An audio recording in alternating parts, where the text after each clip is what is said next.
Buenos días a todos, buenos días, soy el pastor Jake, gracias a los que están conectados con nosotros. Este es un tiempo maravilloso en este caos que tenemos aquí.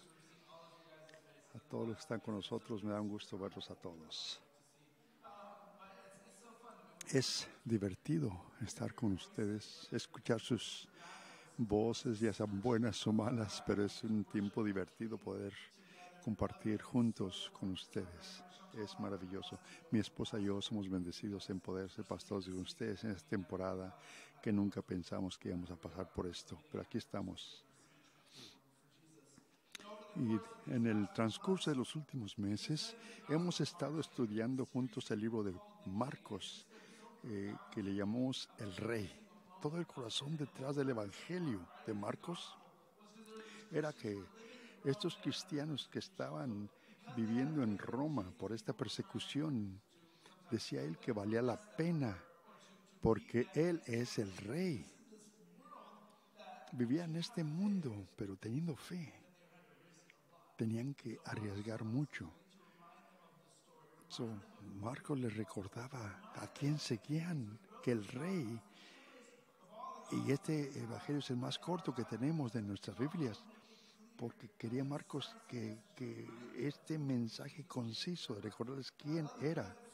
Y me gusta, dice, porque es tan claro y tan corto que hace muchos cambios y tiene partes que cambian nuestras vidas. Y vamos a ver la muerte de Jesús y todo lo que cambia. Y hay una historia que vamos al final, pero no esta semana, más adelante, cuando Jesús muere en la cruz por nosotros y resucita. Pero eso es después. No estamos aún todavía. La semana pasada hablamos de que estamos llegando al principio del fin del ministerio de Jesús, aquí en la tierra como ahora en Jerusalén con sus seguidores, el lugar que finalmente será donde va a ser arrestado y ejecutado. La semana pasada vimos la entrada triunfal a Jerusalén. Esto fue el rey entrando a esta ciudad que iba a ser, pensaban que iba a ser el rey que venía a salvar a los judíos de los romanos, pero no pensaron que iba a venir en un burrito, no era normal. Pero entró en este pollino, pero se había profetizado por el profeta Zacarías que vendría esto. En esta historia también vemos que entra al templo de los gentiles y desafía a los que escuchaban en los patios tirando mesas, sillas, y les dice, esto dice, es una casa de oración para toda la gente, no una cueva de ladrones, les dijo. Y esto empezó a frustrar a los líderes religiosos porque Jesús estaba jugando con sus cosas y estaban pues queriendo matarlo, como vimos en el capítulo 11. Querían buscar la forma de matarlo porque estaba atentando contra su forma, con su influencia que tenían con la gente.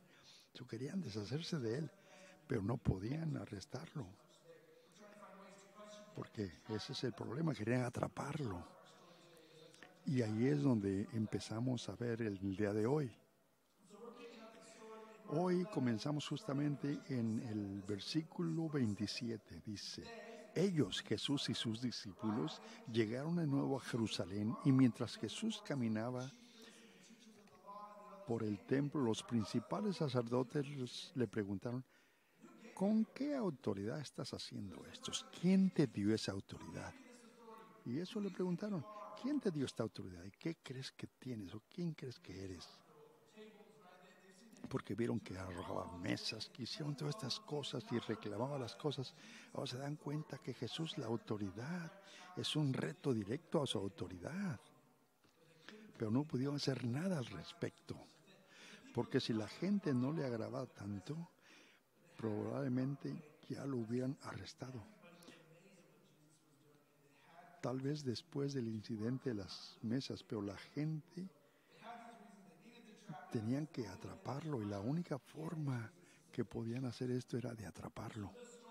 Así que en esta historia vemos a Jesús usar un gran método de debate y hace de su pregunta para atraparlo una pregunta de él que atrapa a la gente. Y Jesús les dice, te haré una pregunta, le dice Jesús en el versículo 29. Contéstame y te diré con qué autoridad hago estas cosas. El bautismo de Juan, le dice, ¿fue del cielo o de origen humano? Dime. Entonces le preguntan su autoridad y él se vuelve y pregunta de quién tenía la autoridad Juan para bautizar, porque en el Evangelio de Marcos vemos que Juan el bautismo, el profeta dicen que fue la voz que clama en el desierto, preparando el camino para el Señor, porque sabemos que su bautismo fue arrepentimiento, fue para el arrepentimiento de los pecados y para el perdón de Dios, o eso ya lo habíamos visto. Y esa autoridad del cielo de Dios. ¿Qué dicen ustedes, líderes religiosos? ¿Es del cielo o de origen humano? Y ellos dicen, mira, es que ustedes Dios mismos dicen, bueno, si decimos que es del cielo, dicen, ¿por qué no le creíste? ¿Por qué no le creíste al profeta? Pero si decimos de humano, entonces con la gente tenían miedo. Estaban atrapados. Y no sabían, entonces querían atrapar a Jesús, pero siguen atrapados y le dijeron, no sabemos. No sabemos.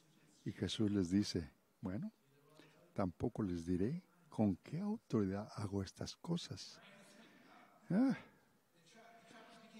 Los tramperos se convierten en los atrapados. Y luego Jesús usa este momento para pintar una hermosa imagen de la gente religiosa. Una parábola, una historia de ficción que ilustra una realidad. Y dice esto en Marcos 12. Esta historia dice, un hombre plantó una viña, puso un muro a su alrededor, cavó un hoyo para el lagar y construyó una torre de vigilancia.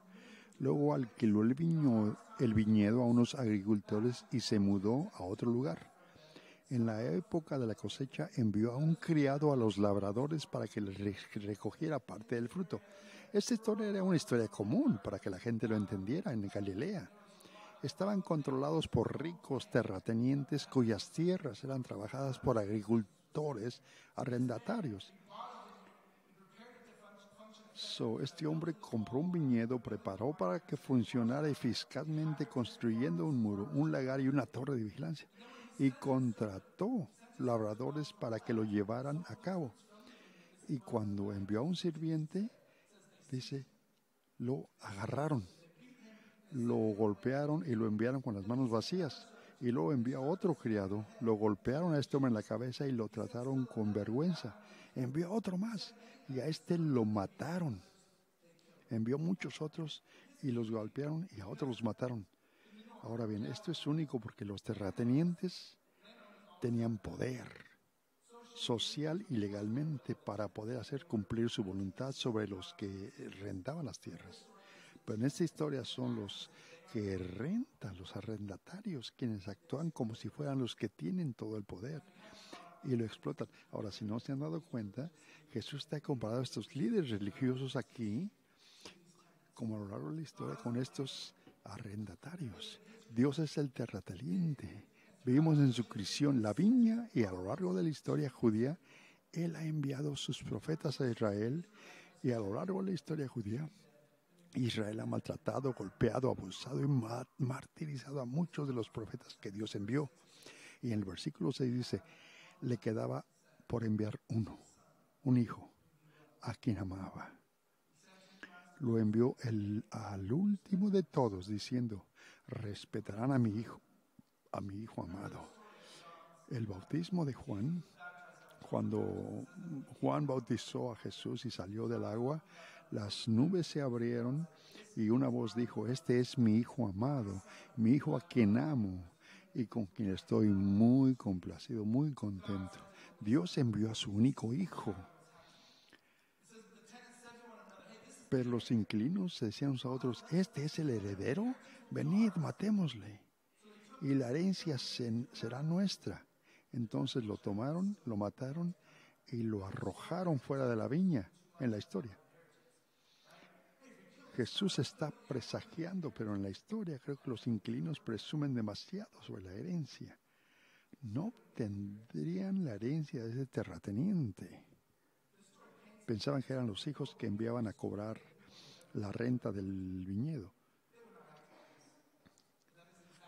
Pero es exactamente Jesús está haciendo en estos líderes religiosos, porque se sirven a sí mismos en lugar de servir a Dios. Entonces Jesús dice, ¿qué hará entonces el dueño de la viña? ¿Vendrá, matará a esos trabajadores y entregará la viña a otros?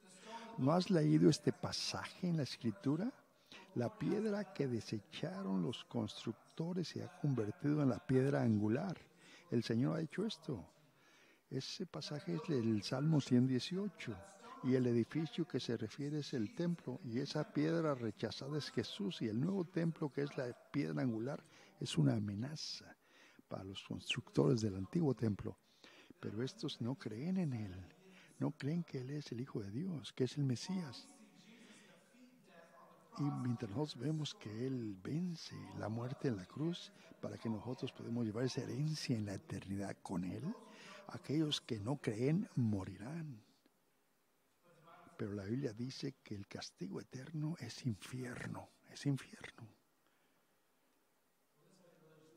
Y esto hacían que los líderes religiosos estaban molestos. Y es lo que dice, entonces los principales sacerdotes, los maestros de la ley, buscaban forma de arrestarlo porque sabían que había hablado la parábola contra ellos. Pero tenían miedo de la gente. Pero no se daban por vencidos. No podían arrestarlo todavía. Pero después dice, más tarde enviaron a algunos de los fariseos y herodianos para atraparlo en sus palabras. Y hablamos hace un tiempo de esto. Pero los seguidores de Jesús, estos seguidores de Jesús y los fariseos y los seguidores de Herodes no se querían a uno a otro. Porque los de Herodes pensaban que iba a tomar el trono de Herodes y los otros pensaban que querían derrocarlos. O sea, no sé quién querían entre ellos, los fariseos y los herodianos. Pero vinieron y le dijeron, maestro, sabemos que es un hombre íntegro. No te dejas influir por los demás, porque no prestas atención a quienes son, pero enseñas el camino de Dios de acuerdo con la verdad. ¿Es correcto pagar el diezmo, el impuesto imperial a César, o no? Querían atraparlo. Tú eres un hombre íntegro, le dicen. ¿Podemos deber pagar los impuestos? Pero Jesús pensaron que podían enfrentar con el fervor nacionalista rebelde y mesiánico que esperaban Jesús. El rey de los judíos pensaban que si hablaba en contra del César podían arrestarlo. Y así podían atraparlo y que cayera en trampa. Y si no hace esos daños contra estos celosos rebeldes, estaban preocupados, o sea, los seguidores de Jesús también estaban preocupados. Pero Jesús no está preocupado por sus seguidores. Y Jesús diciendo, ¿por qué está tratando de atraparme? Le dice Jesús. Porque le preguntaron, ¿debemos de pagar o no pagar diezmo? Y le dice, tráiganme un denario y déjenme mirarlo. Le trajeron la moneda y les preguntó, ¿de quién es esta imagen en el denario y la inscripción? Y dicen, de César, respondieron. Jesús les dijo, devuélvanse al César lo que es del César y a Dios lo que es de Dios. Y se asombraron de él. Espera, ¿qué? ¿Devuélvale al César lo que es del César? No, Jesús debió haber dicho no pagar ni impuesto al César, pero no pudieron atraparlo. Darle al César lo que es del César y a Dios lo que es de Dios. Es muy inteligente, dice el pastor, que eso es lo que le encanta. Con estos líderes religiosos de que tratan de atraparlo, pero cada vez le sale adelante. Es muy inteligente. Trataron de atraparlo, pensaron que era un rebelde, pensaron que por supuesto estaría en contra de pagar el impuesto al César.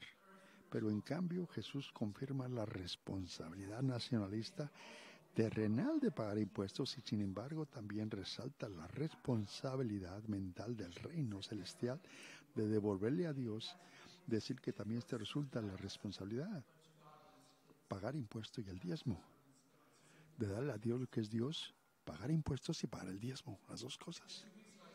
Hace 2 semanas los desafié a todos con nuestro papel en esta reconstrucción de lo que será la iglesia aquí en Yakima. Esta temporada de ministrar a nuestra comunidad, hablamos de dar un paso al frente, dar un paso, las cosas como han cambiado y el reto que tenemos es esto. Este es nuestro papel, tenemos que juntarnos. Mary nos dio esta visión de esta iglesia, de que solamente tenemos la fundación y que tenemos esos cascos y va a comenzar a servir en nuestros ministerios y parte es el servicio. ¿Cómo podemos servir en lo que está pasando? Muchos de ustedes tienen sus hijos aquí en la iglesia. Solamente podemos hacer esto en este servicio a las 10:30. ¿Por qué? Porque no tenemos suficientes miembros para estar aquí en el primer servicio. Y solamente daremos servicio de niños en las 10:30. Queremos asegurarnos que haya gente que estén conectados con nosotros a todos tiempos, consistentemente. Pero no tenemos la suficiente. Algunos ya han pasado al frente y están listos para servir, ya sea con niños o con cualquier ministerio, celebrando recuperación. Pero necesitamos más gentes que pongan sus cascos para trabajar. Es parte de lo que hacemos en esta temporada de la iglesia. La otra responsabilidad con la que nos desafía en este proceso de reconstrucción de lo que es la iglesia cuadrangular de Yakima, esta temporada es la misma responsabilidad de planteó Jesús: dale a César lo que es de César y a Dios lo que es de Dios. Y ese lenguaje es importante porque todo el concepto del diezmo, la palabra diezmo literalmente es 10%. Y todo lo que tenemos queremos que es de Dios. Y esto se ha hecho por toda la historia de los israelitas, los cristianos lo han hecho por años y miles de años, de darle a Dios por diezmo, el 10% de lo que ya nos has dado. Eso es la práctica de la iglesia. En los días anteriores era ganado. En los tiempos de Israel era 10% de lo que tenía la gente. Era ganado o huevos y sí, tráiganlo, decían. 10% de lo que tenían. Y luego con el sistema monetario ahora es 10% de lo que Dios nos da. Y esta práctica lo vemos en esta historia maravillosa que vemos a Jesús. Porque Jesús se sentó frente al lugar donde se colocaban las ofrendas en el templo y miró la multitud depositando su dinero en el tesoro del templo. Mucha gente rica echaba grandes cantidades, pero una viuda pobre vino y puso 2 monedas de cobre muy pequeñas que valían solo unos centavos, y Jesús les dijo a sus discípulos: de cierto os digo que esta pobre viuda ha echado más en el tesoro que todos los demás. Todos dieron de su riqueza, pero ella de su pobreza puso todo lo que tenía. Amo, dice el pastor, esta imagen. Jesús sentado en el templo. Lo imagino ahí viendo a la gente. Cuando yo estaba en California, en Disneylandia, amaba ver a la gente. Aunque iba a este lugar a divertirme, pero no, me gustaba más ver la gente. Me imagino aquí estando en las columnas observando a la gente y la cosa que hacía. Y en este patio donde esta mujer, viendo cómo esta mujer daba sus diezmos junto con la demás gente, y Jesús vio a los ricos traer grandes cantidades. Y en ese tiempo el diezmo era en monedas. Se imaginan a los ricos tirando varias monedas, haciendo un ruido. Y vio a esta mujer que puso 2 moneditas. Ding, ding, 2 moneditas, 2 centavitos. Y Jesús sonrió y dijo: vean su fe. Porque dijo: realmente les digo que ha echado más en el tesoro que todos los demás, porque los demás dieron de su riqueza, pero ella de su pobreza puso todo lo que tiene para vivir. Era todo lo que tenía para vivir. Ahora, parte favorita es el pastor de mí, es cuando vemos lo que donamos a fin de año para el regalo al mundo que damos como iglesia.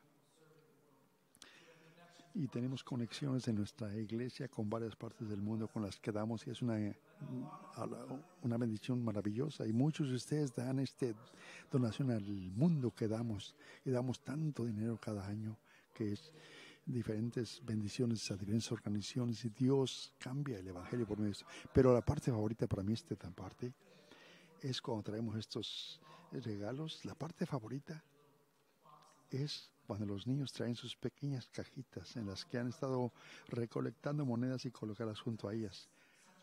Es una imagen asombrosa, maravillosa. Estos pequeñitos que traen este regalo. Y me hace sonreír. Y sé que Jesús también sonríe cuando ve esto. Cuando le damos a Dios es un acto de fe. Y tal vez se ve como un riesgo. Posiblemente en esta temporada es un poco más reto que antes, de dar 10% de lo que Dios nos da.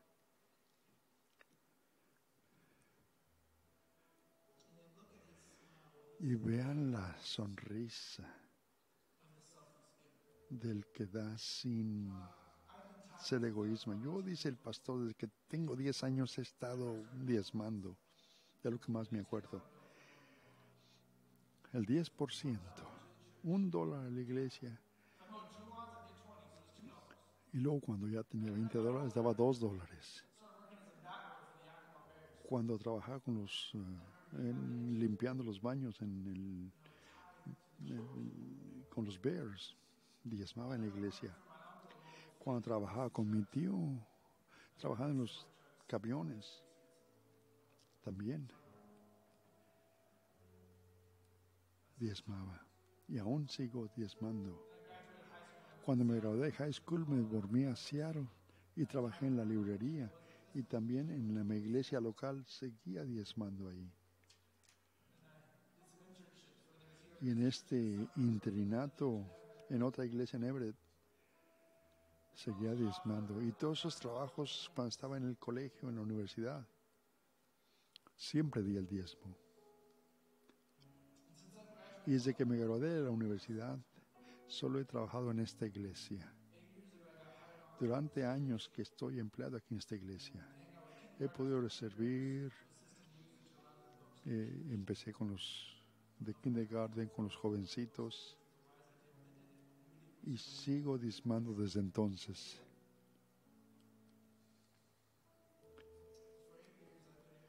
Por 8 años he podido tener un cheque por hacer las cosas que siento ese llamado desde que tenía 12 años.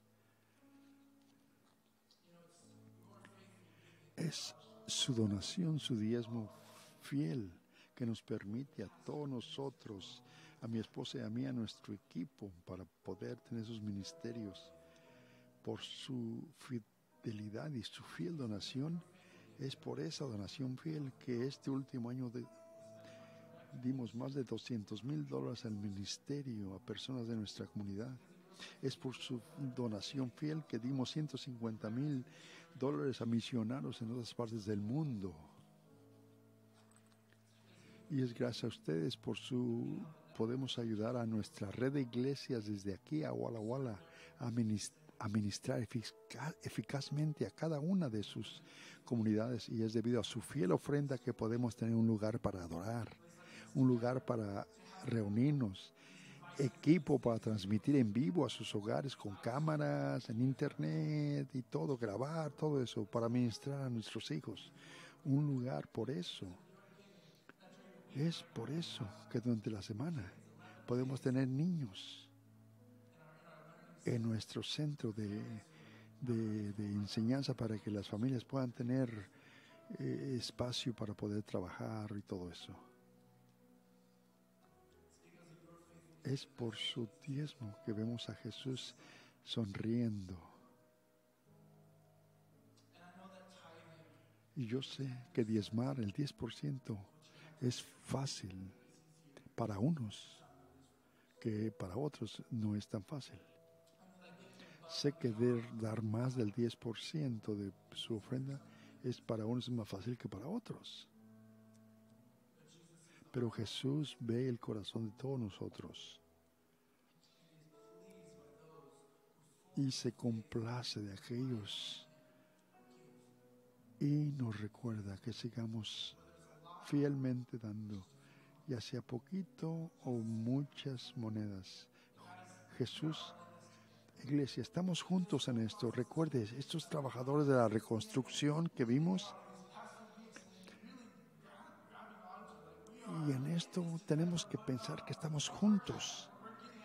Cuando damos, es como unidad, como iglesia, como comunidad. Estamos todos juntos. Nuestra iglesia, nuestras finanzas, sigamos viendo el reino de Dios para nuestros niños, para nuestra alabanza, para todo. El dar nuestras finanzas. Vamos a continuar viendo el reino de Dios avanzando a través de nuestro valle en esta comunidad. Estamos juntos en esta misión. Una misión juntos, amar a Dios, amar a las personas, amar al prójimo y servir al mundo. ¿Y saben qué? Honestamente, ¿cuál es la palabra de este año? Riesgo. Riesgo. Esa es la palabra. Tenemos que tomar algunos riesgos para hacer esto. Pero Dios es fiel y nos ve. Y podemos hacer esto juntos. Oremos. Señor, adoramos tu nombre.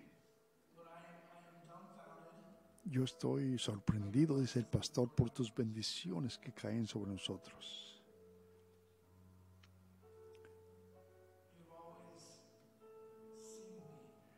Siempre nos ves.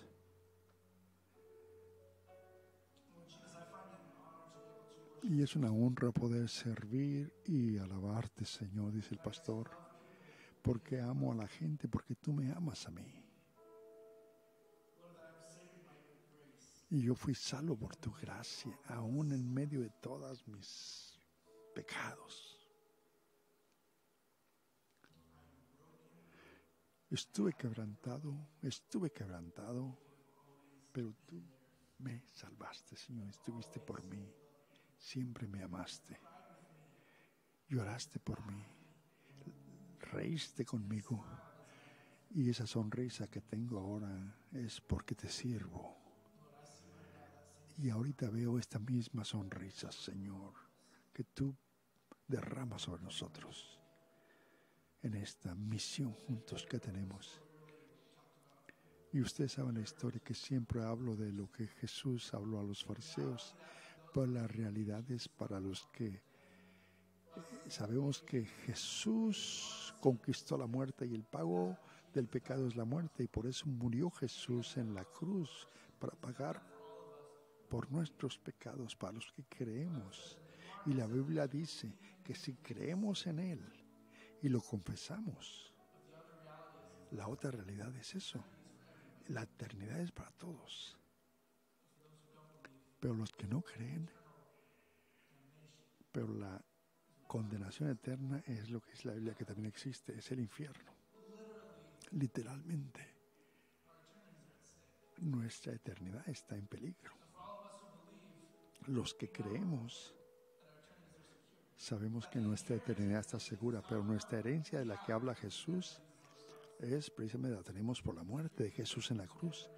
Pero si usted nunca ha tomado esa decisión de seguir a Jesús, de dar su vida a Él, de creer en Él, de que es su Salvador, hoy es el día que puede tomar esa decisión, ya sea que esté aquí en persona o está viendo en línea.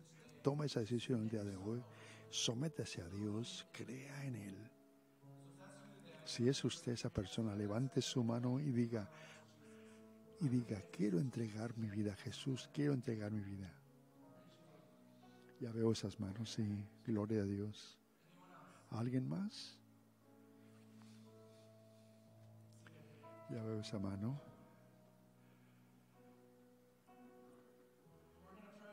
Vamos a hacer esta oración juntos. Y hacemos esto porque somos familia. Y esto lo hacemos juntos. Y no es una decisión de entregar su vida a Jesús y vivir por sí mismos. No, entren en la comunidad. Esta oración que vamos a hacer es una oración de creer. Es una decisión que tomaron porque ahora le pertenecen a Jesús.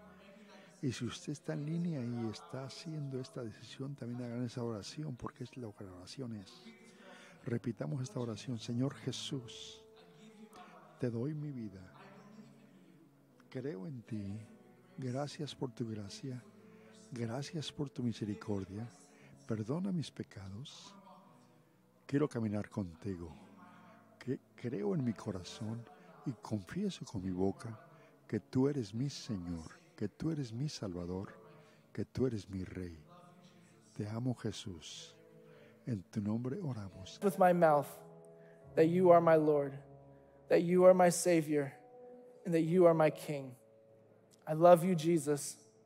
In your name we pray. Amen. Amen. Praise the Lord. Praise Jesus.